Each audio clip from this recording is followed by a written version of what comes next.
I recently went to El Salvador and the trip was amazing and I thought I'd share it with my followers. El Salvador used to be very crime-ridden, it's really important to know, but these days it's a lot better.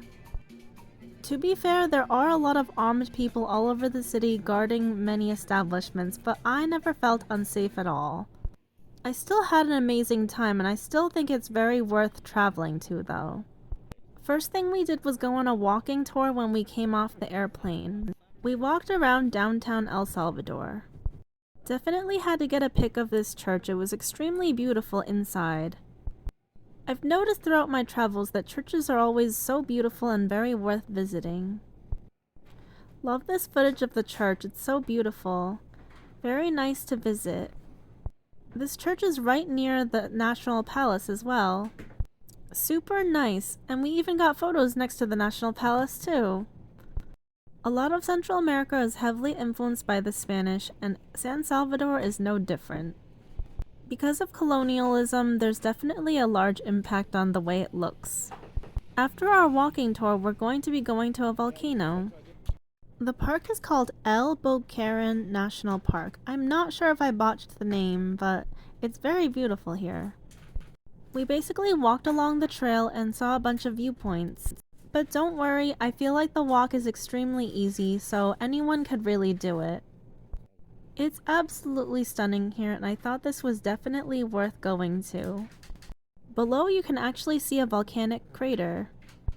Definitely had to take some photos, obviously, because it's so beautiful here. I love natural sights, they're just so stunning. The forest is honestly so beautiful and peaceful to be around. I really enjoyed this time. Then we got back into the car and we're on to the next stop. The next thing we are about to do is get some pupusas. Pupusas are the national dish of El Salvador, and honestly, I really enjoyed this experience.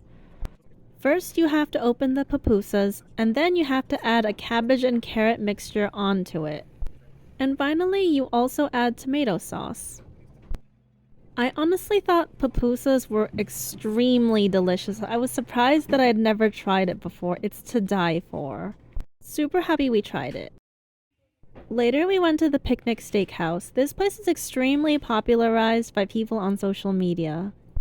They had the entire place Barbie themed. It was super cute. Probably temporary, but it's really nice to see. They said Barbie really took off in El Salvador too. It's extremely popular where we are in the States as well. I think the Barbie theme is more of a pop-up sort of theme, so you can see remnants of what it usually looks like as well. Our tour guide told us that this place was made popular by YouTubers. I can totally see why, because it honestly looks more like a theme park. Now we are starting to enter the more pink areas. The rainbow slide is really popular here, but actually we didn't go and try it here. We ended up trying it later, but you'll definitely see in part 2. Honestly, I didn't think I would do it at all, and this looks really terrifying to me. Anyway, right behind is the Barbie themed area. Plenty of space to take tons of selfies and footage. Basically what I did. Super cute, you can even see a bunch of Barbies in the decoration, and the clouds at the top, so cute, I love it. Definitely had to take photos like I said. Barbie mobile. Barbie's vanity. And then after that we decided to go back to our hotel. Check-in is actually in the afternoon, that's why we toured around before we went to the hotel room. To be honest, my boyfriend and I were not a huge fan of this hotel room. The reason why is because we didn't think it had everything we really needed. There's really not a lot of space to put your clothing because there's no dressers in the room actually. But then the problem is they also don't really have a walk-in closet or basically any place to hang up your clothes, I mean. Also, I should mention that on the weekends they have loud music as well as a nightclub right next door, so I mean just those days are not the best if you want good sleep.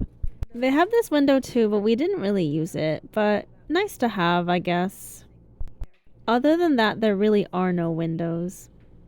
So as you can see, it already is lacking. And here there's a large bench, and then you can see we have 2 hangers. so it's not really a great place to put your clothing around. The bathroom is perfectly fine otherwise. The only issue really I had was the lack of closet space. That's really important. And also, if you want to lock things, they have that, but it didn't work. They also have a snack and beverage bar, which is overpriced, but honestly, I expect that from hotels. You could really just go to the bodega. Anyways, the next day we went on a waterfall tour, and I really loved that. There is a trek to get there though, and honestly, it's not easy, but it's definitely incredibly beautiful. Flea had to take some pictures, but I have to warn you, this is not an easy trek. It's really high because of the altitude, and you might slip like my boyfriend did. He got really hurt, unfortunately, so be careful. But it's definitely very beautiful and worth it if you want to do it. Swimming is honestly so relaxing between treks. That's it for now, but stay tuned for part 2 of my El Salvador trip. Hope you enjoyed!